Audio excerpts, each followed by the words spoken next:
বাংলাদেশে কাঁকড়া ব্যবসার জন্য ঢাকা উত্তর সিটি কর্পোরেশন থেকে ট্রেড লাইসেন্স নিয়েছেন মার্কিন প্রেসিডেন্ট ডোনাল্ড ট্রাম্প। আর ইলন মাস্ক ও মার্ক জুকারবার্গকে রেস্তোরাঁ ও ডায়াগনস্টিক সেন্টারের জন্য ট্রেড লাইসেন্সের অনুমোদন দিয়েছে ডিএনসিসি। চাইলেই এমন ভুয়া ট্রেড লাইসেন্স নেওয়া যাচ্ছে কর্পোরেশন থেকে। এই সুযোগে ভুয়া ঠিকানা ও কাগজপত্র দিয়ে ট্রেড লাইসেন্স বের করছেন অনেকে। এই ঈদে জামা জুতো অ্যাক্সেসরিজের ডিসকাউন্ট। এ নিয়ে আলোচনা করতে রাজধানীর উত্তরা থেকে আমাদের সঙ্গে যোগ দিচ্ছেন নগর পরিকল্পনাবিদ অধ্যাপক ডক্টর আক্তার মাহমুদ। জনাব আক্তার মাহমুদ, আপনাকে স্বাগত জানাচ্ছি ইন্ডিপেন্ডেন্ট সংবাদে। এরকম যাচাই বাছাই ছাড়াই ট্রেড লাইসেন্স ইস্যু হচ্ছে, ডিএনসিসির প্রশাসককে না বুঝে ভুল করে ফেলেছেন বলে মনে করেন? ধন্যবাদ আপনাকে। আসলে কোন প্রেক্ষিতে তারা এই ধরনের সিদ্ধান্ত নিয়েছে আমি জানি না, তবে হয়তো এরকম চিন্তা করেছে যে নাগরিকদের সেবাদানের এই বিষয়টিকে সহজ করার চিন্তা থেকে এটা করেছে এবং একটা ডিজিটাল প্ল্যাটফর্ম থেকে এই ধরনের অনুমতি দেওয়ার একটা প্রক্রিয়া তারা শুরু করেছে। কিন্তু এটা যে আখেরে ভালো হয়নি, এটা আজকে আপনাদের প্রতিবেদনে এটা বোঝা যাচ্ছে। এখন একটি সিটি কর্পোরেশন যখন এই ধরনের অনুমোদন দেয়, যে কোনো জায়গায় যখন একটি ব্যবসা করার জন্য নিবন্ধন করে, তার নিবন্ধনের জন্য অনেকগুলো কাগজপত্র তারা চেয়ে থাকে।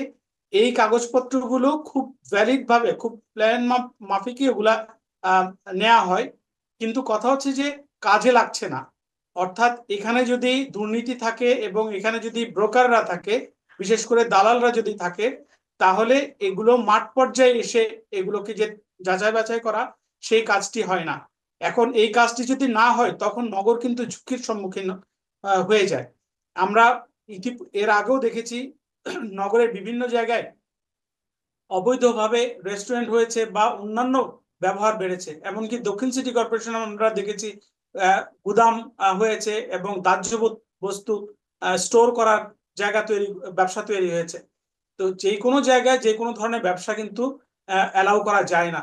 এটা মাঠ পর্যায়ে দেখতে হয় সেই ভূমিটা কি মানে কি কাজে ভূমি ব্যবহার ছাড়পত্র দেয়া যাবে, এই বিষয়গুলো তো যাচাই বাছাই করতে হয়।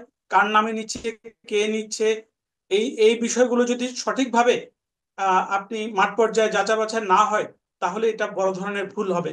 ভবিষ্যতে এই ধরনের কাজ একদিকে যেমন দুর্নীতি বাড়ায়, তেমনি নগরের ঝুঁকি তৈরি করে এবং এটা নাগরিকদের জীবনযাপনের উপরেও বড় ধরনের একটা প্রভাব পড়বে।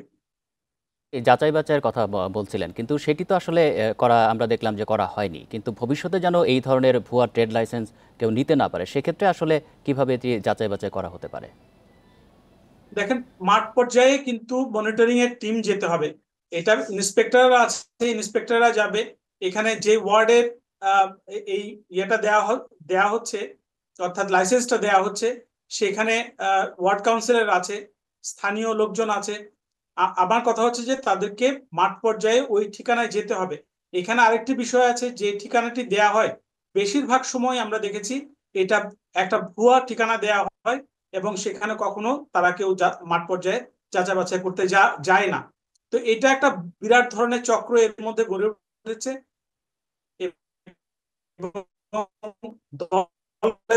দলে লোকজন মানে এই লাইসেন্স গুলা নিচ্ছে, এভাবে চলতে থাকে, নগরের জন্য ভালো কিছু হবে না। এই যে যারা ভুয়া ট্রেড লাইসেন্সগুলো নিয়েছে বা নিচ্ছে, এদের ক্ষেত্রে আসলে পরবর্তীতে যাচাই বাছাই করে যদি প্রমাণিত হয়, সেক্ষেত্রে কি ধরনের ব্যবস্থা আসলে নেওয়া উচিত?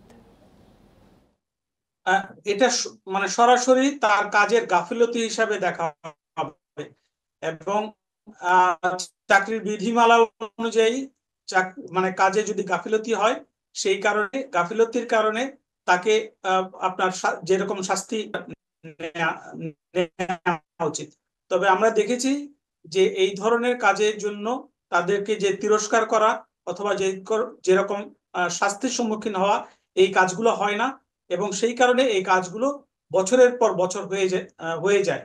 আর এর মধ্যে একটা বড় ধরনের চক্র কাজ করে, যারা এই ধরনের পানিশমেন্ট দিতে গেলেও সেখানে তারা আবার প্রতিবাদ করে এবং এগুলাকে কোনো রকমের ব্যবস্থা যারা না নেওয়া যায়, সেই ধরনের নানা ধরনের লবিং তারা এখানে করে।